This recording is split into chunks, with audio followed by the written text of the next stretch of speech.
Ladies and gentlemen, uh, let me start slowly here. What's happening in Eastern Europe right now isn't a sudden shift, but rather a prolonged period of instability that's impacting daily life in many areas. According to official administrative updates shared by local authorities, several regions have experienced disruptions related to broader security situations. These updates come from government and municipal channels, and while information from challenging environments always takes time to fully stabilize, one thing remains constant. Ordinary people are facing persistent uncertainty in their daily lives. This isn't about dramatic headlines, it's about how prolonged tension quietly reshapes normal life. Now, when statistics are released in official briefings, it's easy to lose perspective. Authorities have shared statistical summaries regarding increased operational activity in various zones. These figures are procedural data points, not emotional statements, not conclusions. They simply reflect the intensity of the workload faced by public systems during times of stress. Independent monitoring groups have also observed gradual shifts in control and access in local areas. I want to be very clear here. These are measured observations, not predictions, not pronouncements, and certainly not final outcomes. The broader situation evolves in complex ways, and short-term movements rarely reflect the bigger picture. Meanwhile, and this is often overlooked, essential services in several urban centers have come under strain. Municipal offices have confirmed temporary disruptions affecting utilities such as electricity and heating. Technical teams are actively working on restoration, and partial functionality has already returned in some areas, while others are still in transition. When we talk about these services, we're not talking about comfort, we're talking about continuity. Especially during the colder months, even minor disruptions can create significant difficulties, and this is where long-term stress at the household level becomes apparent. At a broader level, there have been reports of localized incidents affecting infrastructure and public services in administrative areas on both sides of the existing boundaries.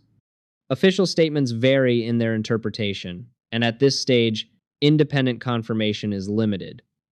What can be said with certainty is this: the effects are no longer confined to a single specific area. When systems across multiple sectors begin to experience strain, it raises practical concerns about resilience, coordination, and recovery capacity. This is not an analysis or a judgment, it is a matter of observable stress spreading through interconnected systems. Now, I think it's cautiously appropriate to talk about patterns of behavior rather than intentions. Recent developments suggest an increased emphasis on signaling stability, preparedness, and positioning at the institutional level. In my assessment, and I want to emphasize that this is merely my assessment, not a definitive conclusion, these actions appear to be more focused on shaping perceptions than on achieving immediate results. Historically, when systems prioritize signaling, it often reflects concerns about external reactions rather than internal dynamics. This is why international organizations tend to respond through frameworks of discussion rather than rapid countermeasures. And, when people talk about big cities, they often picture constant hustle and bustle, energy, and never-ending lights. But sometimes, the reality is much quieter. What we're seeing right now is a city grappling with immense strain on its basic systems: electricity, heating, water, things people don't think about until they suddenly disappear. Engineers and technicians are working around the clock, not for headlines, but simply to keep everyday life going. And I think it's important to state this clearly. When temperatures drop and systems falter, even minor disruptions can feel overwhelming for ordinary families just trying to get through the day. Meanwhile, on a human level, the real story isn't about systems or infrastructure, it's about adaptation.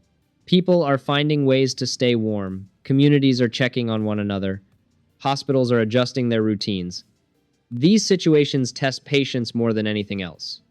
There's no drama, no spectacle, just resilience.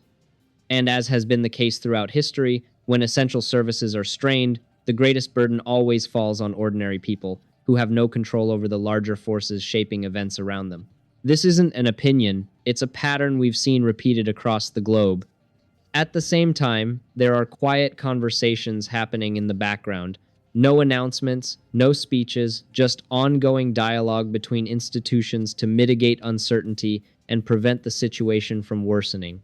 These discussions don't mean solutions are imminent. I mean, they rarely are. But they do indicate that even in times of tension, people continue to talk, continue to try to manage the risks. From my experience, I can tell you this. The conversations often continue long before any results are visible, and that disconnect can be unsettling for those watching from the outside. It's also worth noting that stress doesn't stay contained. When a system is under pressure in one area, the effects ripple outward, impacting supply chains, energy availability, and public confidence.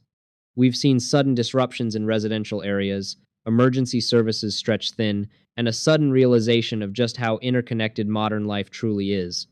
These aren't isolated problems. They serve as a reminder that stability is fragile, and once disrupted, rebuilding trust and normalcy takes far longer than most people anticipate. So, if we step back just for a moment, the big picture isn't about strategy or winning or losing, it's about resilience under pressure. It's about how societies absorb shocks, how institutions respond without panicking, and how citizens persevere despite uncertainty. In my view, and this is a personal assessment, long-term stability depends less on force and more on protecting the essentials of daily life. Heat in homes, water in taps, lights in hospitals. When these basic things remain, recovery is possible. When they don't, the damage lasts far longer than the immediate crisis. And late Friday night, authorities in Ukraine acknowledged a serious overnight situation affecting several parts of the country. According to official briefings, unusual aerial activity was observed, resulting in temporary disruptions in several urban areas. In the capital city, emergency response teams were activated as a precaution, and local administrators confirmed that some essential services were temporarily affected. Meanwhile, temperatures were already well below freezing, exacerbating the situation for residents. City officials later stated that contingency systems had been activated to keep hospitals and other priority facilities operational. These points are based on official confirmations and should be conveyed calmly rather than dramatically. Now, when we consider the impact, it's helpful to focus on daily life. In parts of Kyiv, reports included broken windows in residential areas, temporary power outages, and disruptions to heating. Local administrators emphasized that response plans were already in place and restoration efforts had begun promptly. Ukrainian President Volodymyr Zelensky indicated that some diplomatic facilities were also affected, highlighting the widespread nature of the disruption. Authorities stressed that the primary focus remained on public safety and the continuity of essential services. There is no speculation here, only confirmed civilian updates. At this stage, it's also important, and, yes, responsible, to distinguish between confirmed information and statements made by various parties. Officials on different sides have offered differing accounts, but independent verification of technical or operational details remains limited. As you know, this is common in rapidly evolving situations. Initial reports often change as more reliable data becomes available. Therefore, from an analytical perspective, the safest approach is to acknowledge what is known, clearly mark what is uncertain, and avoid drawing conclusions too quickly. Meanwhile, officials in neighboring countries and across Europe have shared concerns about the broader regional atmosphere, not because of immediate escalation, but because periods of heightened tension always carry the risk of miscommunication.